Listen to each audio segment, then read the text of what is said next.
குருமூர்த்தி அவர்கள் நேர்காணல் கொடுத்திருக்காரு. அந்த வருத்தத்தை நீங்க நம்ம பதறான் பாருங்க. ஏன் இப்படி பதற? இப்ப நீ யாருக்கான ஆளு? அப்ப ஒரு தப்பு நடக்கிறதுக்கு நீங்களே ஆதரவா இருக்கீங்க. இப்ப நீங்க எல்லாம் கருப்பு பணத்தை எப்படி ஒழிப்பீங்க? சுவிட்சர்லாந்துல இங்க இருந்து கருப்பு பணம் போய் ஒழிச்சு வச்சிருந்தா அதை கண்டுபிடிச்சிரும்டான்னு சொல்லிட்டு இந்த இருக்க உள்ளூர்ல இருக்கிற எஸ்பிஐ கணக்கை வெளியிடுறதுக்கு இம்பிட்டு பாடா. சரி, அப்படியே வெளியிடுறேன்னு சொன்னதுக்கு அப்புறம் இவ்வளவு பதற. ஒரு கார்பரேட் நிறுவனத்திற்கு ஒரு அரசாங்கமே அல்லது ஒரு அரசியல் கட்சியே ஆளுங்கட்சியே துணையா நிக்கிறேன் அப்படின்னு சொல்லி இதை விட ஒரு கேவலம் என்ன இருக்கு? அப்ப நீங்க என்ன வேணாலும் பண்ணுவீங்க. அதை உச்சநீதிமன்றம் உச்சகட்டத்துல போய் சட்ட விரோதம்னே சொல்லிருச்சு. இது மிகப்பெரிய ஊழல் தான். இது ஊழல்னு தெரியாம பண்றதுதான். விஞ்ஞானபூர்வமா ஊழல் அடிக்கடி சொல்லிட்டே இருப்பாங்க. இது அவங்களுக்கு தான் பொருந்தும். முறைகேடு தெரியாம செஞ்சு அப்புறம் மாட்டிக்கிட்டு அதுக்கப்புறம் வெளியே வர்றதுன்னு ஒண்ணு. ஊழல் செய்யறதுக்கு ஏற்ற மாதிரி அமைப்பே மாத்துறது. அதுல யார் அதிக லாபம் அடைந்தது, யாருக்கு அதிகமா போச்சு, இன்னும் கிட்டத்தட்ட 58% இவங்களுக்கு தான். மொத்தம் 9,000 சம்திங் கோடினா அதுல 5,000 சில்லற கோடி இவங்களுக்கு தான் போயிருக்கு. அது புள்ளி வரம் இருக்கு. பணத்தை பெறுவதற்கும் அந்த பணத்தை கொடுப்பவர்களுக்கு தொந்தரவு இல்லாம அவங்கள பாதுகாப்பதற்கும் நீங்க ஒரு தேர்தல் பத்திரம்னு ஒரு புதிய முறையை கொண்டு வர, அது இப்ப கேவலப்பட்டு போய் நிக்குது. இப்போ 26 நாள் ஆச்சு. இன்ன வரைக்கும் என்ன பண்ணீங்க? ஸ்டேட் பேங்க் நம்பர் 1ன்றீங்க. கிண்டல் பண்றாங்க. கோர்ட் கிண்டல் பண்ணுது. கோர்ட் என்ன சொல்லுது? நீங்களே சீல் வச்ச கவர்ல இருக்குன்னு சொல்லியிருக்கீங்கப்பா, அந்த சீல் வச்ச கவரை எலெக்ஷன் கமிஷன்ல கொடுத்துட வேண்டியதானே. அந்த கார்பரேட் நிறுவனங்களை காப்பாற்றுவதற்கு இந்த ஸ்டேட் பேங்கா இருக்கட்டும், இன்னைக்கு இருக்கிற ஒன்றிய அரசா இருக்கட்டும், அதுக்கு அவ்வளவு முயற்சி பண்றாங்க. நீ என்ன கம்பி கட்டுற சொன்ன கதை சொன்னாலும் சரி, இது ரகசியமா இருந்துச்சு, எங்களுக்கு எடுக்க முடியாது, ஆவணத்தை அது இது என்ன சொன்னீங்க, என்ன சொன்னாலும் நாங்க கேட்க தயாரா இல்லை. நாளைக்குள்ள நீ எல்லா வரத்தையும் வெளியே கொண்டு வந்து 15ஆம் தேதிக்குள்ள தேர்தல் ஆணையம் இணையதளத்துல வெளியிட்டணும். இவ்வளவு தெளிவா சொல்லிட்டாங்க. எலெக்ஷன் கமிஷன் தான் சார் வெப்சைட்ல இதை போடணும். இது 15ஆம் தேதி சொல்லியாச்சு. இப்ப எலெக்ஷன் கமிஷனே சிக்கலுக்குள்ளாக்குற மாதிரி ஒரு ஏற்பாடு பண்ணி வச்சுட்டாங்க. தேசபக்திக்கு மொத்த குத்தையாளர் நீங்க தான், யோக்கிய சிகாமணிகள் நீங்க தான், லஞ்சம், லாவண்யம், ஊழல் கீழல் எல்லாத்தையும் ஒழிக்கிறது நீங்க தான். இது 3க்கும் பேர் எடுத்தவங்க நீங்க தான். அல்லது பேர் எடுத்தீங்களா இல்லையா, நீங்களே உங்களை எப்ப பார்த்தாலும் அதை தான் சொல்லிட்டு இருக்கீங்க, அந்த லேபிள தான் காமிச்சிருக்கீங்க. அதுக்காக உண்மையா இருங்களே. அரண்சை நண்பர்களுக்கு வணக்கம். அரண்சை ஊடகம் சுயேட்சையாக இயங்குவதற்காகவே உருவாக்கப்பட்டது. நாம் செய்கிற வேலை உண்மையிலேயே மக்களுக்காக செய்கிறோம் என்பதை நீங்கள் நம்பினால், வாய்ப்பு இருந்தால் இந்த ரேசர் பே கியூஆர் கோடுக்குள்ளே நீங்கள் அதை ஸ்கேன் பண்ணி எங்களுக்கு உங்களால் இயன்றதை விருப்பம் இருந்தால் ஆதரவு தெரிவிக்கலாம். வணக்கம், இது அரண்சை. நான் ஹசீஃப். இன்று நம்மோடு மூத்த பத்திரிகையாளர் சிவஞானம் இணைந்திருக்கின்றார். அவரை வரவேற்போம். வணக்கம் சார். ஜனநாயகத்தினுடைய அளவீடு அப்படின்னு பார்க்க போனா, இந்தியாவினுடைய அரசமைப்பின் அடிப்படையில இதெல்லாம் தன்னிச்சையாக இயங்குது சில அமைப்புகள் அப்படின்னு வகுக்கப்பட்டிருக்கு. அந்த அமைப்புகள்லாம் உண்மையிலேயே தன்னிச்சையாக இயங்குதா அப்படின்றதின் அடிப்படையில ஜனநாயகம் இங்கு தலை தோங்குதா இல்ல ஜனநாயகம் வீழ்ந்து கிடக்குதா அப்படின்ற ஒரு முடிவுக்கு நம்ம வரலாம். அதுல ரொம்ப முக்கியமான ஒன்று தேர்தல் ஆணையம், அப்புறம் தேர்தல் நடத்தக்கூடிய அந்த முறை. இந்த இரண்டையுமே நம்ம ஒப்பிட்டு பார்க்கலாம். இன்னைக்கு இந்த இரண்டுமே கேள்விக்குள்ளாயிருக்கு அப்படின்றதுதான் ரொம்ப வருத்தமான ஒரு விஷயம். அதுவும் நாடாளுமன்ற தேர்தல் இன்னும் 2 மாசத்துல நடக்க இருக்கக்கூடிய நேரத்துல ஒண்ணு கட்சிகளுக்கு கொடுக்கக்கூடிய பணம் அது வெளிப்படைத்தன்மையோட இருக்குதா அப்படின்னு பாத்தீங்கன்னா இல்லை அப்படின்னு உச்சநீதிமன்றம் சொல்லிடுச்சு. இரண்டாவது, தேர்தலை நடத்தக்கூடிய ஆணையர்களுடைய 2 போஸ்ட் இன்னைக்கு வேக்கண்ட் ஆயிடுச்சு. ஒன்னு 2 நாளைக்கு முன்னாடி வேக்கண்ட் ஆச்சு. அருண் கோயல் ரிசைன் பண்ணியிருக்கிறாரு. இதை 2 பத்தி தான் இன்னைக்கு விரிவா பேச இருக்கோம். முதல்ல இன்னைக்கு உச்சநீதிமன்றத்தினுடைய தீர்ப்புல இருந்து ஆரம்பிக்கலாம்னு நினைக்கிறேன். தேர்தல் பத்திரங்கள் மூலம் யாரெல்லாம் பணம் பெற்றா, யாருக்கெல்லாம் பணம் கொடுக்கப்பட்டிருக்கு, இது தொடர்பான விவரங்களை மார்ச் 6ஆம் தேதி தேர்தல் ஆணையத்திடம் ஒப்படைக்கணும்னு எஸ்பிஐ வங்கி உச்சநீதிமன்றம் உத்தரவு போட்டுருச்சு. இல்ல அந்த குறிப்பிட்ட டைம்ல எங்களால ஒப்படைக்க முடியாது, எங்களுக்கு இன்னும் 4 மாசம் வேணும்னு சொல்லிட்டு எஸ்பிஐ தாக்கல் செய்த மனு இன்னைக்கு தள்ளுபடி செய்யப்பட்டிருக்கு. இதை நீங்க எப்படி பார்க்குறீங்க? இந்த பண விவகாரம் இருக்குல்ல, அந்த விவகாரத்துல இருந்து நம்ம ஆரம்பிக்கணும். அது ஏன் அதை உச்சநீதிமன்றம் உச்சகட்டத்துல போய் சட்ட விரோதம்னே சொல்லிருச்சு. அந்த தேர்தல் பத்திரம் என்பதே சட்ட விரோதம்டான்னு சொல்லி அரசமைப்புக்கே எதிரானது. என்ன அவ்வளவு பெரிய மேட்ரு என்ன அப்படின்னா, இப்போ ஒரு தேர்தல் செலவுக்கு அரசியல் கட்சிகள் நன்கொடை வாங்குது. அது நன்கொடை தான். அது ஒரு நல்ல பேர் தான் வச்சிருக்காங்க, நல்ல கொடை தான். பெரிய பெரிய பணக்காரர்கள், மிகப்பெரிய கார்பரேட் நிறுவனங்கள் இவங்கெல்லாம் காசு தருவாங்களாம். இவங்க இந்த தேர்தல் பத்திர கதை என்னன்னு கேட்டீங்கன்னா, அவர் மோடி எதையுமே, இந்த பிஜேபி அரசு ஒரு எதையுமே வித்தியாசமா பண்ணுவானுங்க. ராகுல் சொல்லியிருக்காரு, இதுதான்டா ஒரு மிகப்பெரிய ஸ்கேம் இருக்காரு. தேர்தல் பத்திரம் தான், இது மிகப்பெரிய ஊழல் தான். இது ஊழல்னு தெரியாம பண்றதுதான். இந்த விஞ்ஞானபூர்வமா ஊழல் அடிக்கடி சொல்லிட்டே இருப்பாங்க. இது அவங்களுக்கு தான் பொருந்தும். பணம் கொடுக்குறீங்க அப்படின்னா அதுக்கு ஒரு கணக்கு வேணும். இப்ப அரசியல் கட்சிகளை பொறுத்த வரைக்கும் நன்கொடை நாங்க அவங்ககிட்ட வாங்கணும், இவங்ககிட்ட வாங்கணும், நாங்க வந்து செலவு பண்றோம், இந்த கணக்கு எப்படி வேணா ஒப்படைக்கலாம். அது ரொம்ப, ஏன்னா இவ்வளவு போஸ்ட் அடிச்சோம், இவ்வளவு வந்து பிரச்சாரத்துக்கு வந்து இவ்வளவு இத்தனை பத்திரிகைகளுக்கு விளம்பரம் கொடுத்தோம், இவ்வளவு தொலைக்காட்சிகளுக்கு விளம்பரம் கொடுத்தோம் இப்படின்னு கணக்கு சொல்லிட முடியும். ஸோ இவங்களை பொறுத்த வரைக்கும் பிரச்சனை கிடையாது. இப்போ ஒரு கார்பரேட் நிறுவனம் வந்து காசு கொடுக்குதுன்னு வச்சுக்கோங்க, அந்த கணக்குக்கு அது நீ இவ்வளவு காசு நீ எங்க இருந்து கொடுத்த, உனக்கு எப்படி வந்துச்சு, இது பல கேள்விகள் வரும். அவங்க பதில் சொல்லணும். இதுக்காக நன்கொடையும் வாங்கணும், அவங்ககிட்ட காசையும் வாங்கணும், அவங்களுக்கும் ஆபத்து வந்துடக்கூடாது கார்பரேட் நிறுவனங்களுக்கு அப்படின்னு சொல்லிட்டு தேர்தல் பத்திரம், அந்த பத்திரத்தை நீங்கள் வாங்கலாம். 1000 ரூபாயில் இருந்து ஆரம்பிச்சு 10,000 வாங்கலாம், 1 லட்சம் வாங்கலாம், 10 லட்சம் வாங்கலாம், 1 கோடி ரூபா வரைக்கும் பத்திரம் வாங்கலாம். அதை வாங்குறீங்கல்ல, வாங்குறவங்க பேரை சொல்ல வேண்டியதில்லை. அந்த கேஒய்சின்னு சொல்கிறான்ல, அந்த இவர் பான் நம்பர் அது இந்த கணக்கு, நம்மளே கேஒய்சின்னு ஒன்று எல்லாருக்குமே இருக்கும். அந்த வந்து அந்த விவரங்கள் வந்து அந்த வங்கிக்கு போயிடும். வங்கிக்கு மட்டும் தான் தெரியும், வங்கிக்கு மட்டும் தான் தெரியும், அதை வெளிப்படுத்தக்கூடாது அப்படின்ற மாதிரி. அப்போ அவங்களுக்கு எந்த ஆபத்தும் இல்லை, இவங்களுக்கும் பணம் வந்து சேர்ந்துடும். இப்படி ஒரு ஏற்பாடை பண்ணி கிட்டத்தட்ட 9,000 கோடி கிட்ட வரைக்கும் இவங்க சொல்லியிருக்கிற புள்ளி வரும். கிட்டத்தட்ட 9,000 கோடி வந்து நன்கொடை வசூல் பண்ணப்பட்டு அதில் கிட்டத்தட்ட 5,000 கோடிக்கு மேலே வந்து பிஜேபிக்கு மட்டுமே நன்கொடை. இது வந்து பொதுவாக சொல்கிற மாதிரி சொல்லி யார் வேணாலும் வசூல் பண்ணிக்கலாங்க தேர்தல் பத்திரத்தின் மூலமாக, நாங்கள் எங்களுக்கு மட்டுமா சொல்கிறோம் அப்படின்னு சொல்லி இதை கொண்டு வந்து அதில் யார் அதிக லாபம் அடைந்தது, யாருக்கு அதிகமாக போச்சு அப்படின்னா கிட்டத்தட்ட 58% இவங்களுக்கு தான். பாஜக மொத்தம் 9,000 சம்திங் கோடினா அதில் 5,000 சில்லற கோடி வந்து இவங்களுக்கு தான் போயிருக்கு. அது புள்ளி வரம் இருக்கு. ஒரு கேஸை போட்டாங்க. இது எப்படிங்க வந்து இப்போ யாரு கொடுத்தா என்ன ஏதுன்னு எந்த விவரமே இல்லாமல் இப்படின்னா இது வந்து ஒரு கருப்பு பணம் மாதிரி இல்லையா இது அப்படின்னு சொல்லி ஒரு கொஸ்டினை கிளப்பி கேஸ் வந்து போட்ட உடனே சிபிஎம் அதில் ஒரு கேஸ் போட்டிருந்தாங்க. அப்புறம் இன்னொரு அமைப்பு கேஸ் போட்டாங்க. கேஸ் போட்ட உடனே உச்சநீதிமன்றமே உணர்ச்சி வசப்பட்டு போன பிப்ரவரி 15 இது சட்டவிரோதம்னு சொல்லிடுச்சு. இந்த மாதிரி தேர்தல் பத்திரம்ன்ற கதையே இப்போ சட்டவிரோதம்ப்பா. ஏன் சட்டவிரோதம்னு சொல்கிறாங்கன்னா, நான் ஏற்கனவே சொன்னேன், இது கருப்பு பணத்தை வந்து ஊக்குவிக்கிற ஒரு வழி. இது வந்து கார்ப்பரேட் நிறுவனங்களை தப்பிக்க வைக்கிற ஒரு வழி. இந்த வழி மூலமாக ஒரு குறிப்பிட்ட அரசியல் கட்சி அதிகமாக லாபம் ஈட்டுவதற்கான ஒரு வழி. இதெல்லாம் கண்டுபிடிச்சு அவங்க வந்து கடைசியில் இது சட்டவிரோதம் சொல்லிட்டாங்க. சரி, சட்டவிரோதம் சொன்னதோட நிறுத்த முடியுமா? இப்போ நீ இது வரைக்கும் வசூல் பண்ணிட்டீங்கல்ல, அதை வந்து வெளியே சொல்லணும்ல. யாருக்கு சொல்லணும்? தேர்தல் ஆணையத்துக்கு தான் சொல்லணும். தேர்தல் ஆணையம் தான் அதை வெளியிடணும். இவங்க இப்போ தேர்தல் ஆணையம் தானே கணக்கு பார்க்குது. இப்போ வந்து தேர்தல் செலவை ஒரு வேட்பாளர் இவ்வளவு செலவு பண்ணணும், அந்த கணக்கை ஒப்படைக்கணும். இதெல்லாம் வந்து தேர்தல் நடத்தை விதிமுறைகளில் இருக்குது. அது மாதிரி அப்போ தேர்தல் ஆணையம் தான் இதை வந்து இது பண்ணணும். அதுக்கு யார் அந்த கணக்கு விவரத்தை சொல்லணும் அப்படின்னா எஸ்பிஐ வங்கி தான் சொல்லணும். அப்போ எஸ்பிஐ வங்கி நீங்கள் வந்து சொல்லிடுங்க அப்படின்னு உச்சநீதிமன்றம் சொல்லிட்டு என்னைக்கு பிப்ரவரி 15 சொல்லியாச்சு. இது சட்டவிரோதம்ப்பா. நீ வந்து இது வரைக்கும் பத்திரம் எத்தனை பேருக்கு வித்தியோ, எவ்வளோ ரூபாய்க்கு வித்தியோ, அந்த கணக்கை யார் வந்து இந்த பத்திரத்தை வாங்கினாங்களோ அவங்க விவரத்தை, அது ரகசியம்னு வைக்க சொன்னாங்க. ரகசியம்ன்றே கிடையாது, அது சட்டவிரோதம். அதை நீ வந்து வெளியிட்டுரு. அதை வந்து நீ தேர்தல் ஆணையத்தில் கொடு. தேர்தல் ஆணையம் பப்ளிக் டொமைனில் வந்து இணையதளத்தில் அவங்க எல்லாரும் தெரிகிற மாதிரி வெளியிடணும். இந்த அளவுக்கு தெளிவாக வந்து உச்சநீதிமன்றம் ஒரு உத்தரவை போட்டுருச்சு. போட்டதுக்கப்புறம் ஸ்டேட் பேங்க் வந்து என்ன கேட்குறாங்கன்னா, எங்களுக்கு வந்து கொஞ்சம் அவகாசம் கொடுங்க, ஜூன் மாதம் வரைக்கும் கொடுங்க. என்ன கணக்குன்னு தெரியல. ஜூன் மாதம் வரைக்கும் அவகாசம் கொடுக்கறதுக்கு அப்படி என்ன அந்த விவரத்தை வந்து அப்படி வெளியிட முடியாத அளவுக்கு என்ன கணக்குன்னு எனக்கு தெரியல. ஏன் ஜூன் மாதம் வரைக்கும் கேட்குறீங்க அப்படின்றதுல எல்லாருக்குமே என்ன சந்தேகம் ஏற்படுதுன்னா, எளிமையாக வெளியிடக்கூடிய ஒரு மேட்டரை ஏற்கனவே கேஒய்சி தான் வாங்கிட்டு இல்லை, அதுலேயே வந்து எல்லாரும் யார் என்ன ஏது அட்ரஸே வந்துடும்ல, அதை வெளியிடுறதுல உனக்கு என்ன பிரச்சனை? அந்த பிரச்சனைக்கு இவர் ஜூன் மாதம் வரைக்கும் கேள்வி கேட்டு அவங்க ஆக்சுவலாக வந்து மார்ச் மாதத்துலேயே வந்து கொடுத்துருப்பா அப்படின்னு சொல்லிட்டாங்க. மார்ச் 6ஆம் தேதி நினைக்கிறேன், 6ஆம் தேதி கொடுத்துருன்னு சொல்லிட்டாங்க. 6ஆம் தேதி நீ கொடுத்து இவங்க 12ஆம் தேதியோ 13ஆம் தேதி தேர்தல் ஆணையம் வந்து அதை வெளியிட்டணுன்றது தான் அவங்க முதல் உத்தரவு. அந்த மார்ச் 6ஆம் தேதி வரல.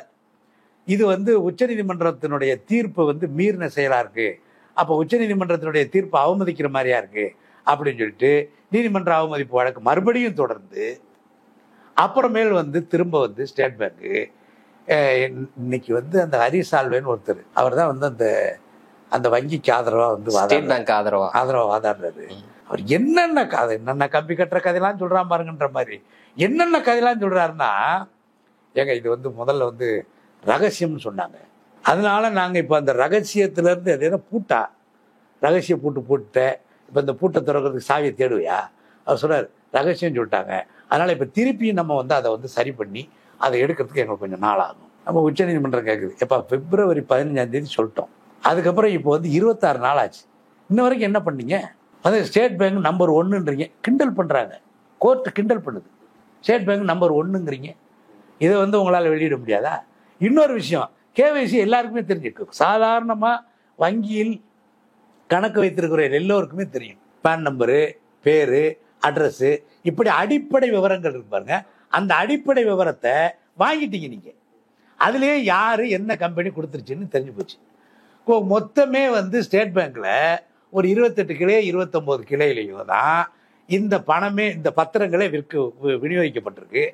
அதில் எந்த அரசியல் கட்சி பணத்தை எந்த பத்திரத்தை வாங்கியிருக்காங்கன்றது அது ஏற்கனவே அரசியல் கட்சி விவரம் ஏற்கனவே தெரிஞ்சிருந்தான். இந்த கார்பரேட் நிறுவனங்களுடைய விவரம் தான் வெளியிடணும். அதுவும் உங்கள்கிட்ட இருக்குது, அது சீல் வச்ச கவரில் ஏற்கனவே இருக்குன்னு நீங்களே சொல்லியிருக்கீங்க.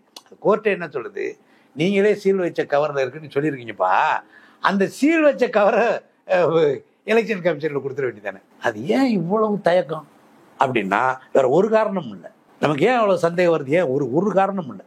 அந்த கார்பரேட் நிறுவனங்களை காப்பாற்றுவதற்கு இந்த ஸ்டேட் பேங்காக இருக்கட்டும், இன்னைக்கு இருக்கிற ஒன்றிய அரசா இருக்கட்டும், அதுக்கு அவ்வளோ முயற்சி பண்றாங்க. சரி, இப்போ இந்த தகவல் வெளியில போச்சுன்னா, தேர்தலுக்கு முன்னாடி வெளியில போச்சுன்னா பாஜகவுக்கு எந்த வகையில நெருக்கடி ஆகும் அப்படின்னு பாஜக யோசிக்குது? வெளியில தெரிஞ்சிருச்சு. என்ன தெரிஞ்சிருச்சு?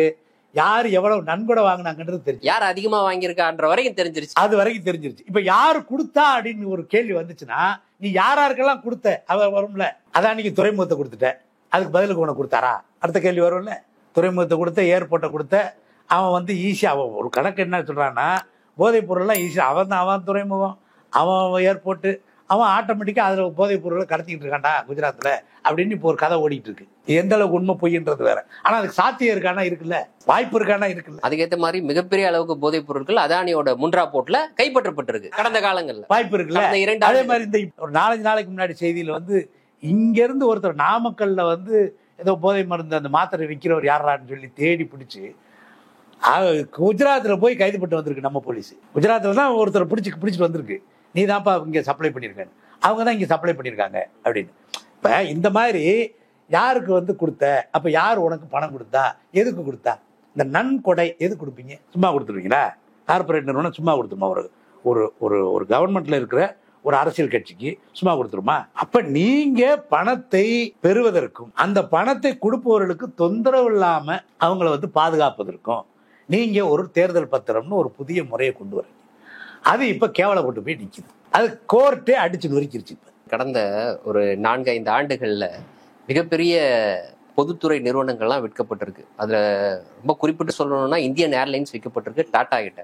டாடா ஒரு மிகப்பெரிய தொகையை பாஜகவுக்கு கொடுத்தார் அப்படின்னு இந்த தகவல் வெளியாவதன் மூலமா நாம தெரிஞ்சுக்கிட்டோம் அப்படின்னா என்ன முடிவுக்கு வந்து அதை இப்ப நான் சொன்னதான், டாடா வந்து நீ ஏன் வந்து அவனுக்கு வித்த, அப்ப அவர் இந்த காசை உனக்கு கொடுத்துருக்காரு நன்கொடையா, அதான கணக்கு. இது பேர் சார், இதுதானே சார் லஞ்சம். இப்ப நீ வழக்கமா வந்து லஞ்சம் கொடுத்தாரு அப்படின்னு நம்ம சொல்றோம்.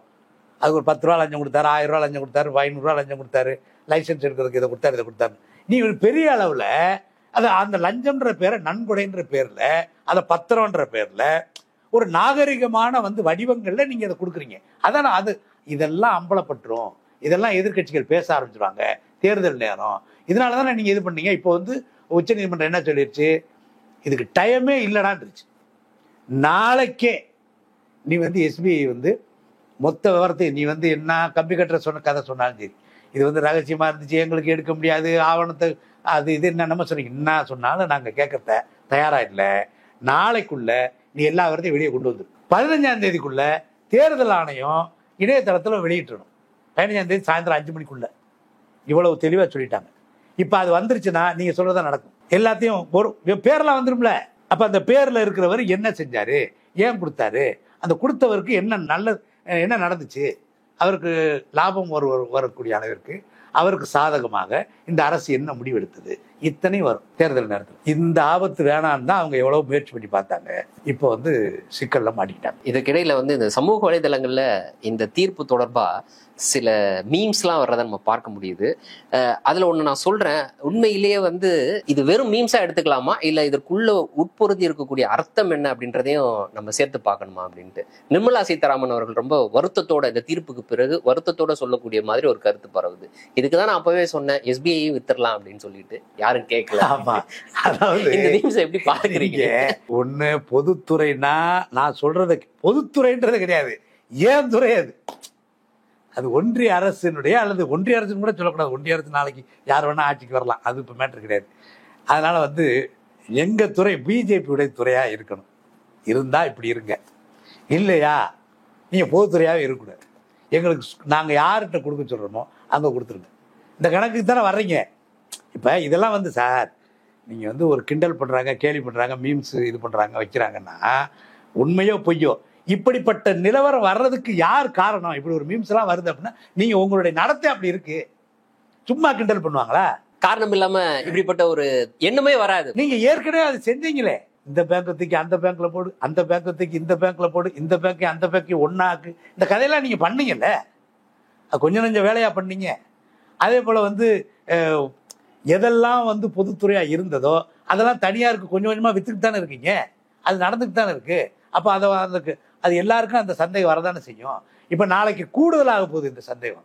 நாளைக்கு இந்த விவரங்கள்லாம் வெளியே வந்ததுக்கு அப்புறம், எலெக்ஷன் கமிஷன் வந்து அதை வெளியிட்டதுக்கு அப்புறம் அது கூடுதலாக போகுது. இதை எப்படி அவங்க டிஃபெண்ட் பண்ணுவாங்கன்னு நீங்க நினைக்கிறீங்க? உதாரணத்துக்கு நான் மறுபடியும் டாடா உதாரணத்தை எடுத்துக்கிறேன். உதாரணத்துக்கு இப்ப டாடா வந்து மிகப்பெரிய தொகையை வந்து பாஜகவுக்கு கொடுத்திருக்கிறாரு. அதே சமயத்துல தான் வந்து இந்தியன் ஏர்லைன்ஸ் வந்து டாடாவுக்கு கொடுக்கப்பட்டது அப்படின்ற மாதிரி ஒரு நம்மளால பொருத்தி பார்க்க முடியும்னா, பாஜக இதை எப்படி எந்த அளவுக்கு இறங்கி டிஃபெண்ட் பண்றதுக்கு வாய்ப்பு இருக்குன்னு நீங்க நினைக்கிறீங்க? இல்ல, அதை டிஃபெண்ட் பண்றதுக்கு முன்னாடியே அவங்க என்ன பண்றாங்கன்னா, இப்போ ஒரு முயற்சி பண்ணிக்கிட்டு இருக்காங்க. நம்மளும் வந்து அதுவும் வந்து ஒரு யூகத்துல தான் பேசுறோம். யூகம்னா இருக்கிற ஃபேக்ட் நம்மள அப்படி யூகம் செய்ய வைக்கிறதுங்கிறது தான். என்னன்னா, இப்போ யார் இதை வெளியிட போறது? Election commission. எலெக்ஷன் கமிஷனையே இப்போ ஆட்டம் காண வச்சிருக்காங்க. எலெக்ஷன் கமிஷன் தான் சார் வெப்சைட்ல இதை போடணும், இது 15ஆம் தேதி சொல்லியாச்சு. இப்போ எலெக்ஷன் கமிஷனே சிக்கலுக்குள்ளாக்குற மாதிரி ஒரு ஏற்பாடு பண்ணி வச்சுட்டாங்க. என்ன பண்ணிட்டானுங்கன்னா, எலெக்ஷன் கமிஷன்ல 3 பேர். ராஜீவ் குமார் தான் வந்து தலைமை தேர்தல் ஆணையர். அதுக்கு அடுத்து ஒருத்தருக்கு 60 வயசு ஆகி போச்சுன்னு போன பிப்ரவரியில தான் இந்த அனுப் சந்திர பாண்டே அவர் வந்து ரிட்டையர்ட் ஆகுறாரு. அருண் கோயில் மட்டும் இருந்தாரு. அருண் கோயில் மட்டும்தான் இருந்தார். அருண் கோயில் இந்த அவரும் மட்டும்தான் இருந்தாங்க. அருண் கோயில் வந்து யாருன்னு கேட்டீங்கன்னா, ஏற்கனவே வந்து ஒரு பதவியில இருந்தவரை திடுதுப்புன்னு அவர் ஓய்வு பெற்றாரு. ஓய்வு பெற்ற அடுத்த செகண்ட் பட்டக்குன்னு தூக்கி தேர்தல் ஆணையரா போட்டாங்க. என்ன கணக்குல போட்டாங்கன்னு தெரியல, அவ்வளவு அவசரமா போட்டாங்க. அவர் தேர்தல் ஆணையரா இருந்தாரு. 2027 வரைக்கும் அவருக்கு பதவி இருக்கு. அது மட்டும் இல்லாம இன்னைக்கு தலைமை தேர்தல் ஆணையரா இருக்காரு பாருங்க. இவர் போனதுக்கு அப்புறம் அவர் தான் அடுத்து தலைமை தேர்தல் ஆணையரா வர வேண்டியவர். அவர் திடீர்னு ராஜினாமா பண்ணிட்டார். இப்ப அதுக்குள்ள என்ன நடந்திருக்குன்னு தெரியல. ஒருத்தர் ஏற்கனவே இல்லை, அவர் ரிட்டையர்டு. அவருக்கு பதிலாகவே ஒரு ஆளை போடணும். அது ஏற்கனவே அது காலியா இருக்கு. இந்த கண்டிஷன்ல இன்னொருத்தரும் ராஜினாமா பண்றாரு. இப்ப ஒரே ஒரு தேர்தல் ஆணையர் தான் இருக்காரு. தேர்தலை போன வட்டம் 10ஆம் தேதி என்னமோ அறிவிச்சாங்கன்னு நினைக்கிறேன், மார்ச் 10. இந்த வட்டம் 15ன்னு சொல்லிட்டு இருக்காங்க. இன்னும் ஒரு 2-3 நாள் தான் இருக்கு. மிஞ்சி போனா ஒரு வாரத்துக்குள்ள நீங்க அறிவிச்சே ஆகணும். அவளுக்கு அதுக்கு டைமே இல்லை. யார் இந்த தேர்தல் நடத்துவா? இன்னும் இப்ப ஒரு ராஜினாமா பண்ணாரு, அவர் நாளைக்கு தான் 12ஆம் தேதி. நாளைக்கு வந்து ஜம்மு காஷ்மீர்ல போய் தேர்தல் பாதுகாப்பு ஏற்பாடுகளை பார்க்க வேண்டிய ஆள். அவரோட ஷெட்யூல்ல இருக்கு. இந்த தேர்தல் ஆணையர்கள் போய் ஒரு மாநிலத்துல என்னென்ன பாதுகாப்பு இருக்கு, எத்தனை கட்டமா தேர்தலாம் பார்க்கறது வழக்கம். அவர் ஒருத்தர் பார்க்க வேண்டியது. அவர் அதை விட்டுட்டு அவர் வாட்டுக்கு டபக்குன்னு ராஜினாமா பண்ணிட்டு போயிட்டாரு. ராஜினாமா பண்ணிட்டாரு. இப்ப நீங்க வந்து ராஜினாமா பண்ணதுக்கு பின்னாடி அது இருக்கு இது இருக்குன்னு நம்ம பேசுறோம்ல. இது காரணம் என்னன்னா, நம்ம அனுமானத்துல பேசல. ஏன் சந்தேகப்படுறோம் அப்படின்னா, அவர் ராஜினாமா பண்றதுக்கான காரணம் இருக்குல்ல, அது வந்து தலைமை தேர்தல் ஆணையருக்கே தெரியாது. சொல்லல சார், அவர்கிட்டே சொல்லல. நேரா வந்து இவருடைய ராஜினாமா கடிதத்தை ஜனாதிபதிக்கு அனுப்புறாரு. அந்தமா உடனடியா அக்செப்ட் பண்ணிடுச்சு, உடனடியா ஒத்துக்கிடுச்சு. முடிஞ்சா இப்ப தேர்தல் ஆணையம் யாரு? தேர்தல் ஆணையம் என்ன? நீங்க முதல்ல ஆரம்பிக்கும் போது சொன்னீங்க பாருங்க, இங்க வந்து ஒவ்வொரு அமைப்பும் சுயமாக இயங்குவது. இது இந்திய அரசியல் அமைப்பு செட்டப் இருக்கு பாருங்க. இது ரொம்ப பாதுகாப்பா, ஒருத்தர் தப்பு பண்ண முடியாத, ஒருத்தருக்கு ஒருத்தர் செக் வைக்கிற மாதிரியான ஒரு அற்புதமான ஏற்பாடு சார். இது ஒரு சிறந்த ஏற்பாடு. இதுல வந்து தனி மனிதர்கள், சில சுயநலவாதிகள் அதை வந்து தங்கள் இஷ்டத்துக்கு வளைக்கிறாங்கன்றது வேற. ஆனா அது எப்படின்னு பாத்தீங்கன்னா, பாருங்களேன், உச்ச நீதிமன்றம் ஒரு குறிப்பிட்ட கட்டத்துக்கு மேல எல்லா வந்து அதிகாரம் எங்களுக்கு தாப்பா அப்படின்னு ஆடிடக்கூடாதுன்னு சொல்லிட்டு அந்த உச்சநீதிமன்ற நீதிபதிகளை தீர்மானிக்கிறதுக்கு அல்லது தேர்வு செய்வதற்கு ஒரு அமைப்பு. அந்த அமைப்பு யாரானா, அந்த அமைப்புல யாரெல்லாம் இருப்பாங்க அப்படின்னா மக்களால் தேர்ந்தெடுக்கப்பட்ட பிரதிநிதிகள் அதுக்குள்ள இருப்பாங்க. இப்படி ஒரு அதுக்கு செக்கப். சரி, மக்களால் தேர்ந்தெடுக்கப்பட்ட பிரதிநிதிகளை எதிர்த்து நீங்க வழக்கு போட முடியுமா? அது போடலாம். அப்ப நீதிமன்றம் அவங்கள செக் வைக்கும். இது மாதிரி தான் தேர்தல் ஆணையம். தேர்தல் ஆணையத்தையே தேர்தல் ஆணையம் ஒரு சுயேட்சையான ஒரு அமைப்பு. எந்த அரசியல் கட்சிக்கும் அது அடங்கணும்னு அவசியம் கிடையாது. எல்லா அரசியல் கட்சியும் அது கேட்டா கணக்கு ஒப்படைக்கணும். அது கேட்டா வந்து எந்த அவர் எவ்வளவு பெரிய மினிஸ்டரா இருந்தாலும் சரி, எவ்வளவு பெரிய நான் வந்து தொகுதியில நீ வந்து கணக்கு ஒப்படைக்கணும். அந்த தேர்தலில் என்ன விதியோ 10 மணிக்குள்ள கூட்டத்தை முடிக்கணும், முடிச்சே ஆகணும். இல்லைன்னா அது தேர்தல் அதே மாதிரி நடத்த விதி மீறல். நீ அரசாங்கம் கவர்மெண்ட்டே வந்து தேர்ந்தெடுத்த ஒரு கவர்மெண்ட், மக்களால் தேர்ந்தெடுக்கப்பட்ட கவர்மெண்ட், மக்கள் நல திட்டங்கள் இத்தனாம் தேதியில இருந்து நீ அறிவிக்க கூடாது. ஆமா, அதை கேட்கணும். தேர்தல் ஆணையத்துக்கு அவ்வளவு பெரிய பவர் இருக்கு. ஏன்னா ஜனநாயக பூர்வமாக ஒரு தேர்தல் நியாயமான முறையில் நடக்கணும். அந்த நடத்த வேண்டிய பொறுப்பு தேர்தல் ஆணையத்தில் இருக்கு. அந்த தேர்தல் ஆணையம் அவ்வளவு நியாயமா இருக்கணும். சரி, ஓகே. அந்த தேர்தல் ஆணையத்துல இருக்கிறது மனிதர்கள் தானே, அது 3 பேர். இந்த 3 பேரை யாரு தேர்ந்தெடுக்கிறது? ஏன்னா அதுலயும் செக் வைக்கிறாங்க. எப்படின்னா அது யார் தேர்ந்தெடுக்கிறது அப்படின்னா, அது முன்னாடி இருந்த அமைப்பு சொல்றேன். யார் இருக்காங்க? ஒரு பிரதமர், ஆளுங்கட்சி தரப்பு, எதிர்கட்சி தலைவர், அவர் எதிர்கட்சி தரப்பு. இப்ப தேர்தல் ஆணையர்களை தேர்ந்தெடுக்கும் பொழுது ஆளுங்கட்சி அது இஷ்டத்துக்கு ஒருத்தரை தேர்ந்தெடுத்துக்கூடாது, எதிர்கட்சி அது இஷ்டத்துக்கு ஒருத்தர் தேர்ந்தெடுத்துக்க கூடாது. சரி, இது 2 பேரை வச்சுட்டீங்க. பொதுவா ஒரு ஆளை வை. யாரா ஆளு அப்படின்னு கேட்டீங்கன்னா உச்ச நீதிமன்ற தலைமை நீதிபதி அப்படின்னு உச்ச நீதிமன்றம் சொல்லிச்சு. இது எதுக்குன்னா அழகான ஒரு செக் வைக்கிறது. இப்ப இவரு இப்ப ஒருத்தர் இருக்காரு தலைமை தேர்தல் ஆணையர், இவரை போடலாமாப்பா, தேர்தல் ஆணையர் இவர் வரார், இவரை போடலாமாப்பா அப்படின்னு ஒருத்தர் கேட்கும்போது எதிர்கட்சி தலைவர் இல்லைங்க, அவர் வந்து வரா சரியில்லை, அவரை போடக்கூடாது அப்படின்னு சொன்னா 2 பேருக்கு முட்டிக்கிட்டு நிற்கும். ஆளுங்கட்சி அதுக்கு சாதவாரம் இவர் போடணும்னு சொல்லலாம். எதிர்கட்சி இப்படி வரும்பொழுது 3ஆவதா ஒருத்தர், அப்போ 3 பேருக்கு உள்ள வாக்கெடுப்பு அல்லது வந்து கருத்து அப்படின்னு பாத்தீங்கன்னா 2 பேர் ஒரு சைட்ல கருத்து சொல்றாங்கன்னு வச்சுக்கோங்களேன், அது ஜெயிச்சிடும். அந்த 2 பேர்ல ஒருத்தர் நடுநிலைமையானவர் இருக்கார்ல, அது வந்து ஒரு பாதுகாப்பு ஏற்பாடு. நீங்க ஆளுங்கட்சிக்கு ஆதரவாகவும் போனா எதிர்கட்சிக்கு ஆதரவாகவும் போனா நடுநிலைமையான ஒருத்தரை போடுறான்னு சொல்லி தான் இருந்துச்சு. அதையும் உடைக்கிற மாதிரி ஒரு சட்டத்தை போட்டாங்க. அந்த சட்டம் என்னடானா, அந்த நீதிபதியை தூக்கிட்டு அதுக்கு பதிலா அந்த 3 பேர் குழு இருக்கு பாருங்க, அதுல வந்து பிரதமர் இருப்பாராம், எதிர்கட்சி தலைவர் இருப்பாராம், கேபினெட் அந்தஸ்துடைய ஒரு அமைச்சர் இருப்பாராம். அவர் யாரு? உங்கால் தானே.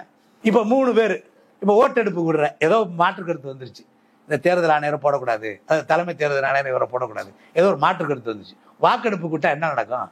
2 ஓட்டு உனக்கு தான் விழுகும். முடிஞ்சா?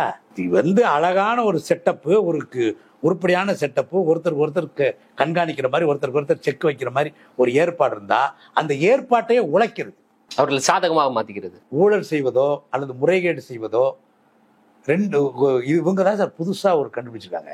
ஊழல் செய்வது, முறைகேடு செய்வது ஒரு அமைப்பு இருக்கும். முறைகேடு தெரியாம செஞ்சு அப்புறம் மாட்டிக்கிறது, அப்புறம் மாட்டிக்கிட்டு அதுக்கப்புறம் வெளியே வர்றதுன்னு ஒண்ணு. ஊழல் செய்யறதுக்கு ஏற்ற மாதிரி அமைப்பே மாத்துறது. இப்ப எஸ்பிஐ கதை தானே, அவங்களே கேட்க சொல்றது. ஏன் பாருங்க, ஜூன் 30ஆம் தேதி வரைக்கும் டைம் கேட்டீங்கன்னா என்ன கணக்கு அப்படின்னா தேர்தலே முடிஞ்சிருச்சு. அதுக்கப்புறம் நீங்க கேட்டீங்கல்ல, எந்த கேள்வியும் கேட்க முடியாது. ஏன்ப்பா இவன் ஒரு வந்து இவ்வளவு உனக்கு டொனேஷன் கொடுத்தாரு, அப்ப இதுக்கு இவ்வளவு, தேர்தல் நேரத்தில் இந்த பிரச்சாரமே பண்ண முடியாது, பேசவே முடியாது, தெரியவே தெரியாதுல்ல. ஜூன் மாதம் வரைக்கும் டைம் கேட்டு ஜூன் மாதம் அதுக்கப்புறம் வயசுக்கு வந்தா என்ன வரலாம்னு அப்படின்ற மாதிரி கணக்கு தானே. அதுக்கப்புறம் வந்து என்ன பண்ண என்ன, அப்போ அதை தான் அந்த அமைப்பு முறையவே சிதைப்பது, அடிப்படை இல்லாமல் செய்யறது. அதுதான் இப்போ வந்து தேர்தல் ஆணைய கதை. தேர்தல் ஆணையம் இப்போ பொறுத்த வரைக்கும் வெறும் தலைமை தேர்தல் ஆணையர்ன்ற ஒரே ஒரு நபரோடு தான் இன்னைக்கு உலகத்திலேயே மிகப்பெரிய ஜனநாயக நாட்டுக்கு தேர்தலை நடத்துறதுக்கான ஒரு சூழல்ல அவர் இருக்கிறாரு. இப்போ அடுத்து 2 தேர்தல் ஆணையர்களை இந்த 2 மாதத்துக்குள்ள இல்லைன்னா வந்து 10 நாளைக்குள்ள நியமிப்பாங்களா அப்படின்றதே ஒரு மிகப்பெரிய சந்தேகம். இப்போ ஏற்கனவே தேர்தலை வந்து சிறப்பாக நடத்திய சில தேர்தல் ஆணையர்களை பற்றிலாம் நம்ம படிச்சிருக்கோம், பார்த்துருக்கோம். சேஷன் அவர்கள் மிக சிறப்பாக தேர்தலை நேர்மையாக நடத்தி முடிச்சாரு அப்படி இப்படின்லாம் நம்ம பார்க்கிறோம். அது எப்படி சாத்தியமாச்சு? இப்போ இந்த ரேஞ்சுக்கு வந்து தேர்தல் ஆணையம் வந்து சேருவதற்கு என்ன காரணம்? இது சரி அது தப்புன்றதுக்கே நம்ம போவேணாம். அதாவது சூழல் வந்து அப்படி அமையுது. இப்போ சேஷன் வந்து ஒரு பெரிய சிங்கமா அவர் ஒரு பெரிய ஆளா அப்படிலாம் கிடையாது. அவர் வழக்கம் போல எல்லா ஐஏஎஸ் அதிகாரிகளும் எப்படி ஆளுங்கட்சிக்கு, அரசியல்வாதிகளுக்கு, அரசியல் கட்சிகளுக்கு கொஞ்சம் இது பண்ணி வளைஞ்சு நெளிஞ்சு போய் அதுக்கப்புறம் வந்து பவர் கிடைக்கும் போது அதுக்கு வந்து பயன்படுத்துறது, இது வழக்கம் போல ஒரு ஆள் தான். அவர் எப்படி வந்து அன்னைக்கு அவ்வளோ 90-96 காலகட்டம்னு நினைக்கிறேன் அவர் காலகட்டம், அந்த காலகட்டத்தில் வந்து அவர் தலைமை தேர்தல் ஆணையர் வராரு. அப்போ ஏன் அவரால் வந்து அவ்வளவு பல்வேறு சீர்திருத்தங்களை கொண்டு வந்தார்? அவர் இந்த ஓட்டர் ஐடி, அப்புறம் வந்து அந்த கணக்கு ஒப்படைக்கிறது, அப்புறம் தேர்தல் நடத்தை விதிமுறைகள் இன்னைக்கு சொல்கிறோம் இல்லையா, இந்த மாதிரி சில சீர்திருத்தங்கள்லாம் கொண்டு வர முடிஞ்சு. அப்படின்னா தேர்தல் ஆணையருக்கும் சரி, தேர்தல் ஆணையத்திற்கும் சரி எப்பொழுதுமே பவர் இருக்கு சார். அந்த பவரை சரியா அவர்களை கையை கட்டி போடாமல் பயன்படுத்துவதற்கான வாய்ப்புகளை ஆளுங்கட்சியோ அரசியல்வாதிகளோ இடையூறு செய்யாம இருக்கும் பொழுது அவங்களால அப்படி பண்ண முடியும். இப்ப அது சேஷன் தான் இல்லை, அந்த நேரத்தில் யாரா இருந்தாலும் அப்படி பண்ணியிருக்க முடியும். ஏன்னு கேட்டீங்கன்னா சேஷனுக்கு நம்ம தனியா வந்து ஒரு கிரெடிட் கொடுக்க வேண்டிய அவசியம் இல்லை. அன்னைக்கு இருந்த சூழல் அப்படி. எப்படின்னு கேட்டீங்கன்னா அந்த காலகட்டத்தில் யாரு விபி சிங் இருந்தாரு, ஒரு புரூட்டல் மெஜாரிட்டியில வந்த அரசு கிடையாது அது. அப்ப நீங்க வந்து இப்ப இன்னைக்கு இவங்க பண்ணாங்க பாத்தீங்கன்னா, தேர்தல் ஆணையர் ஒருத்தர் திருதுப்புன்னு ராஜினாமா பண்றாரு, ஒருத்தருக்கு ஏற்கனவே காணோம், ஒருத்தர் இருக்காரு, இந்த மாதிரி இப்ப எஸ்பிஐ இந்த பஞ்சாயத்தெல்லாம் இவங்க புரூட்டல் மெஜாரிட்டியில இருக்காங்க, என்ன வேணா பண்ண முடியுது. அப்ப இவங்க கையை கட்டி போட்ட மாதிரி தான் எஸ்பிஐ கிட்ட டிக்டேட் பண்ண முடியுது. எஸ்பிஐ யார் சார்? எஸ்பிஐ வந்து சொந்தமா ஒரு முடிவெடுக்கக்கூடிய ஒரு தனி அமைப்பு தானே. அவங்களால முடிவெடுக்க முடியலையே. யாரு பின்னாடி இயக்குறது வெளிப்படையா தெரியல. ஆனா யார் பின்னாடி இயக்குறதுன்ற சந்தேகம் நமக்கு வருது இல்ல. ஏன் அவ்வளவு தூரம் டைம் எடுக்கிற அப்படின்னு, ஏன் ஜூன் 30 வரைக்கும் டைம் கேட்கிற? அப்ப எங்களுக்கு சந்தேகம் வருமா வராதா? இப்ப இதெல்லாம் அதே மாதிரிதான். அன்னைக்கு தேர்தல் ஆணையம் வந்து சுதந்திரமாக செயல்படுவதற்கான வாய்ப்பு இருந்தது. ஏபிசி இருந்தாரு, அதுக்கப்புறம் சந்திரசேகர், அவர் வந்து ரொம்ப மைனாரிட்டி, ராஜீவனுடைய சப்போர்ட்ல இருந்த ஒரு கவர்மெண்ட், அதுக்கப்புறம் நரசிம்மராவ். ஒரு புரூட்டல் மெஜாரிட்டியோட ஒரு அரசு இருக்கும் பொழுது அந்த மெஜாரிட்டி இருக்கக்கூடிய கவர்மெண்ட்டை எதிர்த்து ஒரு தேர்தல் ஆணையம் செயல்பட்டுருச்சுறான் அப்படின்னா நீங்க வந்து சேஷன் மாதிரி ஆட்களை வந்து அதுக்கு அந்த நேரத்துல அவருக்கு அப்படி ஒரு வாய்ப்பு, அந்த வாய்ப்பை அவர் கொஞ்சம் ஓரளவுக்கு சரியாகவும் பயன்படுத்திட்டார். அதனால அவருக்கு வந்து ஒரு பெரிய பேர். இன்னைக்கு வரைக்கும் ஒரு தலைமை தேர்தல் ஆணையர்னா இப்படித்தான்ப்பா இருக்கணும் அப்படின்ற மாதிரி, அப்படிதான் இருக்கணும், கரெக்டா அப்படிப்பட்ட ஒரு சூழல் இருக்கும். சூழல் இருந்தாலும் இல்லாவிட்டாலும் அப்படி இருக்கணும்ன்றதுதான் இந்திய ஜனநாயக அமைப்பில் அப்படிதான் சொல்லப்பட்டிருக்கு. அப்படி இப்ப எனக்கு ஒரு கேள்வி எழுது நீங்க சொன்னதுனால, அப்படிப்பட்ட சூழல் இல்லை இன்னைக்கு. ஒரு புரூட்டல் மெஜாரிட்டியோட இங்க இருக்கக்கூடிய ஜனநாயக அமைப்புகளுடைய செயல்பாட்டையே முடக்கக்கூடிய வகையில, தலையீடு செய்யக்கூடிய வகையில ஒரு அரசு இருக்கு, ஒரு கட்சி இருக்குன்னு வச்சுக்கோங்க. அப்படிப்பட்ட கட்சியின் மத்தியில நான் நேர்மையாக செயல்பட வேண்டும் அப்படின்னு யோசிக்கக்கூடிய நபரா அருண் கோயல் இருந்தாரா? அதற்கான வாய்ப்பு இல்லை, ஆஹா இந்த வாய்ப்பே கிடையாது, இங்க வேலை செய்யறதோட நான் ரிசைன் பண்ணிட்டு போறேன் அப்படின்னு ஒரு முடிவு அவர் எடுத்துக்கிறதுக்கு வாய்ப்பு இருக்கா? கண்டிப்பா. இப்ப காரணமே சொல்லல சார். நான் என்ன காரணம் வேணாலும் வச்சுக்கிறோம்ல, நீங்க காரணம் சொல்லல, அல்லது காரணத்தை அரசும் சொல்லல. இல்லைக்கு வந்து எதிர்கட்சிகள் வந்து இவ்வளவு பெரிய கேள்விகள் கேட்குது, அல்லது வந்து ஊடகங்கள்ல வந்து அவருடைய ராஜினாமா வந்து சந்தேகத்திற்குரியதாக நடக்குது அப்படின்னா அதை வந்து விலக்கி யாரை எதிர்த்து சந்தேகத்தை கிளப்புறோமோ அவங்க வந்து விலக்கி சொல்றதுக்கும் வாய்ப்பு இல்லை, சொல்லலை. அப்ப அந்த சந்தேகம் வந்து வலுப்படுவதற்கான வாய்ப்பு இருக்குல்ல. இங்க யார் இதை பாதுகாக்கணும்னு கேட்டீங்கன்னா, அதான் நான் சொல்றேன், இந்திய அரசியலமைப்புல எல்லா பக்கமும் செக் இருக்குன்றது வந்து அதுதான். இப்ப பாத்தீங்கன்னா இப்ப யார் இதை உயிரோட வச்சிருக்கணும் அப்படின்னு கேட்டீங்கன்னா, ஊடகமும் எதிர்கட்சிகளும் தான் உயிரோட வச்சிருக்க முடியும். தேர்தல் ஆணையமே இருக்குன்னு வச்சுங்களேன். தேர்தல் ஆணையமே இப்ப எஸ்பிஐ வந்து இப்ப இவ்வளவு பெரிய பிரச்சனை வந்துச்சு இல்ல, யாரு காப்பாத்துறது? கடைசியா உச்சநீதிமன்றம் காப்பாத்துச்சு. அதாவது அப்ப ஒரு வழக்கு போடுறதுக்கு ஒரு அமைப்பு, ஒரு ஏற்பாடு இருக்கணும்ல.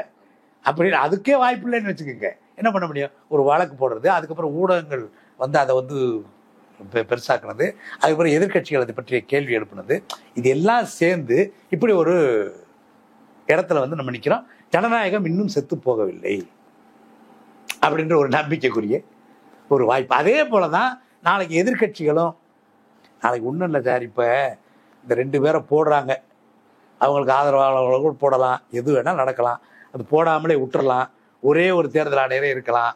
இன்னொரு பயம் எனக்கு என்னன்னா, இன்னொரு பயம், நீங்கள் தேர்தல் ஆணையம் 15ஆம் தேதிக்கு வெளியிடுறது இல்லை, வெளியிடாமல் அவங்க இழுத்து அதுக்கு பிறகு ஒரு கேஸை போட்டு என்ன கதை நடக்க போதும் தெரியல. 15ஆம் தேதி வெளியிடணும்ல, நாளைக்கு எஸ்பிஐ வெளியிடணும். எஸ்பிஐ வந்து வாங்கப்பட்டுருச்சு, நாளைக்கு வெளியிட்டுரும். ஏன்னா ஏற்கனவே ஒரு தடவை டயம் கேட்டாச்சு, அது நீதிமன்ற அவமதிப்பு வரைக்கும் போய் நாகரிகம் கருதி நீதிமன்ற அவமதிப்பா வந்து அந்த வழக்கை எடுத்துக்கல, ஓப்பன்ல வச்சிருக்கிறாங்க பதில் சொல்ல சொல்லி. அவமதிப்பு பண்ணியாச்சு. கோர்ட் நினைச்சிருந்தா நீ அவமதிச்சிட்டடான்னு சொல்லியிருக்கணும். கோர்ட் வந்து நாகரிகம் கருதி ஒரு பொதுத்துறை நிறுவனம் ஒரு கௌரவத்தை கொடுத்துருக்கு. இந்த கௌரவத்தை அது காப்பாற்றணும். யாரு? எஸ்பிஐ காப்பாற்றணும். அது நாளைக்கு காப்பாற்றிடும் நம்புகிறோம். Right, okay. அதுக்கப்புறம் தேர்தல் ஆணையம் ஒருத்தர் தான் இருக்காரு. இவங்க சொன்ன மாதிரி இன்னும் அந்த வழக்கை எடுக்க முடியல, அதை பண்ண முடியல, இதை பண்ண முடியல, டிஜிட்டல் பாதி மேனுவல் பாதின்றான். ஒரு வழக்கறிஞர் இன்னைக்கு அது டிஜிட்டல் பாதி மேனுவல் பாதி இருக்கான் அந்த விவரங்கள். அதனால அதை வந்து கொஞ்சம் வெளியிடுறதுல என்னென்னமோ கதை. ஆனால் எந்த கதையும் கோர்ட்டு கேட்கறதால நாளைக்கு தேர்தல் ஆணையத்தில் ஒரே ஒருத்தர் தான் இருக்கேன், நான் ஒருத்தர் தாங்க, டிடிபி ஆபரேட்டர் இல்லை அப்படின்ட்டாங்கன்னா என்ன கதை நடக்க போகுது? அது இன்ன வரைக்கும் அது டவுட்ல தான். இந்த தேர்தல் பத்திரங்கள் தொடர்பா குருமூர்த்தி அவர்கள் நேர்காணல் கொடுத்திருக்காரு. அந்த நேர்காணல்ல என்ன சொல்றாரு அப்படின்னா, ரகசியம் காக்கப்படும் அப்படின்ற நம்பிக்கையின் அடிப்படையில தான் இந்த நிறுவனங்களோ தனிநபர்களோ போய் எஸ்பிஐ கிட்ட கொடுத்துருக்குறாங்க. திடீர்னு பார்த்தேன்னா நீ கொடுத்த பணம் இவ்வளவுதான் அப்படின்னு அவருடைய ரகசியத்தை வெளியில சொல்லுவது அப்படின்றது கொடுத்த உத்தரவாதத்தை மீறக்கூடிய செயலாயிடும் அப்படின்ற மாதிரி ரொம்ப வருத்தப்படுறாரு. இந்த வருத்தத்தை நீங்க நம்ம பதறான் பாருங்க. ஏன் இப்படி பதற? இப்ப நீ யாருக்கான ஆளு? அப்ப ஒரு தப்பு நடக்கிறதுக்கு நீங்களே ஆதரவா இருக்கீங்க. இப்ப நீங்க எல்லாம் கருப்பு பணத்தை எப்படி ஒழிப்பீங்க? ஆமா, அவர்தான் அதிகமா கருப்பு பணத்தை பத்தி வேற பேசுற. கருப்பு பணத்தை ஒழிக்கிறீங்க. ஏங்க இங்க இருந்து எங்க சுவிட்சர்லாந்துல வந்து இங்க இருந்து கருப்பு பணம் போய் ஒழிச்சு வச்சிருந்தா அதை கண்டுபிடிச்சிரும்டான்னு சொல்லிட்டு இந்த இருக்க உள்ளூர்ல இருக்கிற எஸ்பிஐ கணக்கை வெளியிடுறதுக்கு மும்பிட்டு பாடா. சரி அப்படியே வெளியிடுறேன்னு சொன்னதுக்கு அப்புறம் இவ்வளவு பதற. இப்ப நம்ம சந்தேகம் கரெக்டா போச்சா? அவங்களே வெளியே வந்துட்டாங்க பாருங்க. நாங்க இப்படிதாங்க, எங்களுக்கு இதுதாங்க. நான் முதல்ல பேசும்போது என்ன பேசணும்? இவர்களுக்கு என்ன லாபம்? இப்ப அவங்கள காட்டி கொடுக்க மாட்டோம், நீ என்ன வேணாலும் செய்யலாம். சட்டம் கொண்டு வந்துட்டோம், சட்டத்தையே கொண்டு வந்துட்டோம். ஒரு படத்துல இவங்க குருநாதர் ஒருத்தர் இருக்காருல்ல, சோ அவர் வந்து ஒரு முகமது பின் துக்ளக்னு ஒரு படம். அந்த படத்துல இந்த அரசியல் அமைப்பு அதெல்லாம் அவர் தான் எல்லாத்தையும் கிண்டல் பண்ணுவாரு. அவர் பயங்கர பெரிய ஜனநாயகவாதி. அவரு இவங்களுடைய குருநாதர். அவர் வந்து ஒரு வசனம் வச்சிருப்பார், இவங்களுக்கு தான் அது பொருந்தும். என்ன சொல்லுவாருன்னா, லஞ்சத்தை சட்டவிரோதம் சொன்னாதானே பிரச்சனை, சட்டப்பூர்வமாக்கி விட்டுருவோம். இவர் வந்து பிரதமராக வந்துருவார் அந்த படத்துல. துக்ளக் ஒரு பிரதமராக வந்துட்டு இவனுக்கு சூப்பரிண்டென்டென்ட்டுக்கு 1000 ரூபா லஞ்சம், அதை வந்து ப்ராப்பராக அதே சட்டமாக்கி விட்டுரு. ஒரு சூப்பரிண்டென்ட் 1000 ரூபா வரைக்கும் வாங்கலாம், இவர் இப்போ டெபுட்டி சூப்பரிண்டென்ட் 500 ரூபா வரைக்கும் வாங்கலாம், பியூன் 10 ரூபா வரைக்கும் வாங்கலாம் அப்படின்னு சட்டத்தை போட்டா அப்படின்ட்டு ஸோ வந்து கிண்டல் பண்ணார். அதாவது இந்த அமைப்பு லஞ்சத்தை சட்டப்பூர்வமாக ஆக்கி விட்டுற வேண்டியதானே, அப்படின்னா லஞ்சத்தை ஒழிக்க முடியாது, அதனால சட்டப்பூர்வமாக ஆக்கி விடணும். அதே மாதிரி தான் இப்போ குருமூர்த்தி என்ன சொல்றாருன்னா, கருப்பு பணத்தை நாங்கள் ஒழிக்க முடியாது சார், அவங்ககிட்ட பொய் சொல்லி தான் ஏதோ ஒன்று உங்களை காட்டி கொடுக்க மாட்டோம், உங்கள் பணத்தை பற்றி விவரம் வெளியே வராது அப்படின்னு சொல்லி தாங்க ஏற்பாடு பண்ணோம், அதை போய் கெடுத்து விட்டீங்கன்றாரு. அது நாங்கள் கெடுக்கல, அல்லது எந்த எதிர்கட்சியும் கெடுக்கல, இந்த அரசியல் அமைப்பு. அப்போ நீ அரசியல் அமைப்புக்கு விரோதமாக இருந்திருக்கு. உச்சநீதிமன்றம் சட்டவிரோதம் சொல்லிடுச்சு சார். அப்போ சட்டவிரோதமா ஒரு காரியத்தை நீங்க பண்ணியிருப்பீங்க, அவங்க சட்டவிரோதம் சொன்னோடனே நீங்க அப்படியே வந்து பதறுவீங்க. எஸ்பிஐ போய் வழக்கு போடணுமா, உச்சநீதிமன்றத்தை சொல்லணுமா, நான் அவர்கிட்ட வந்து உன்னுடைய ரகசியத்தை பாதுகாப்பேன்னு வாங்கியிருக்கேன், அதை எப்படி நான் வெளியில விடுறது அப்படின்னு உச்சநீதிமன்றத்தை போய் எஸ்பிஐ சொல்லணுமா? ஆமா, அது வந்து ஒரு மைனர் பொண்ணு, அந்த பொண்ணுக்கு ஏதோ ஒரு இது நடந்துருச்சு, அதை வெளியே சொல்லக்கூடாது, அந்த மாதிரி கதையா இது. மைனர் பையன், அவனுக்கு ஏதோ ஒரு பாலியல் இதில் ஏதோ ஒரு பிரச்சனை நடந்துருச்சு, அதை வெளியே சொல்லக்கூடாது, அந்த மாதிரி கதையா இது. இது ஒரு நாட்டினுடைய பிரச்சனை, ஒரு கருப்பு பணத்தினுடைய பிரச்சனை. இது இன்னும் சொல்ல போனா ஒரு கார்பரேட் நிறுவனத்திற்கு ஒரு அரசாங்கமே அல்லது ஒரு அரசியல் கட்சியே வந்து ஆளுங்கட்சியே வந்து ஒரு துணையா நிக்கிறேன் அப்படின்னு சொல்லி, இதை விட ஒரு கேவலம் என்ன இருக்கு? அப்ப நீங்க என்ன வேணாலும் பண்ணுவீங்க. நாளைக்கு அந்த தனியார் நிறுவனத்துக்கு வந்து என்ன வேணாலும் கேட்டாலும் கொடுப்பீங்கல்ல. அது மக்கள் விரோதமான ஏதாவது ஒரு காரியத்தை கொடுத்துட்டீங்கன்னா அதுக்கு யார் பதில் சொல்றது? அப்ப நீங்க பொதுவான அரசுன்னு எப்படி சொல்லுவீங்க? சோ ராமசாமி சொன்னதை உண்மைன்னு நினைச்சிட்டாங்களோ? அவர் காமெடிக்கு சொன்னதை அது அப்ப சொன்னாரு, பியூன் 10 ரூபாய், அது ரொம்ப கிண்டலா சொல்லுவாரு. சூப்பரிண்டென்டென்ட் 1000, டெபுட்டி சூப்பரிண்டென்டென்ட் 500, பியூன் 10 ரூபாய் அப்படின்னு முடிப்பார். எல்லாம் கைதட்டி சிரிப்பாய் அந்த காலத்துல படத்துல. அப்ப அதே மாதிரி நீங்க வந்து சட்டவிரோதமான ஒன்றை சட்டப்பூர்வமாக ஆக்குவதற்கு நீங்க வந்து கொண்டு வந்ததுதான் பத்திரம் அப்படின்றத நாங்க யாரும் சொல்லல, எதிர்கட்சிகள் சொல்லல, ஏன்னா ஊடகவியலாளர்கள் சொல்லல, உச்சநீதிமன்றமே சொல்லிடுச்சு. நீங்க சட்டத்தை மதிப்பதாக இருந்தால், தேசபக்தின்னு சொல்றீங்கல்ல, தேசத்தை மதிப்பதாக இருந்தால் நீங்க தானே தேசபக்திக்கு மொத்த குத்தகையாளர்கள் நீங்க தானே சார். தேசபக்திக்கு மொத்த குத்தகையாளர் நீங்க தான், யோக்கிய சிகாமணிகள் நீங்க தான். லஞ்சம், லாவண்யம், ஊழல் கீழல் எல்லாத்தையும் ஒழிக்கிறது நீங்க தான். இது 3க்கும் பேர் எடுத்தவங்க நீங்க தான். அல்லது பேர் எடுத்தீங்களோ இல்லையோ நீங்களே உங்களை எப்போ பார்த்தாலும் அதை தான் சொல்லிட்டு இருக்கீங்க, அந்த லேபிளில் தான் காமிச்சிருக்கீங்க. அதுக்காவது உண்மையா இருங்களேன். ஏன் இப்படி அசிங்கப்பட்டு போய் நிற்கிறீங்க? ஏன் நீங்களே உங்களை நாங்கள் அப்படி இல்லைங்க நீ ஏன் காமிச்சிக்கிறீங்க? அப்படிதான் இப்போ காமிச்சிக்கிறாரு அவர். நீங்க சொன்ன நிர்மலா சீதாராமனா இருக்கட்டும் அல்லது இவராக இருக்கட்டும். அதான் இன்றைய தினம் எங்களோட இணைந்து மிக முக்கியமான ஒரு விவகாரம் தொடர்பாக உங்களுடைய கருத்துக்களை பகிர்ந்து கொண்ட மிக்க நன்றி. மீண்டும் ஒரு நேர்காணலில் சந்திப்போம். நன்றி நண்பர்களே.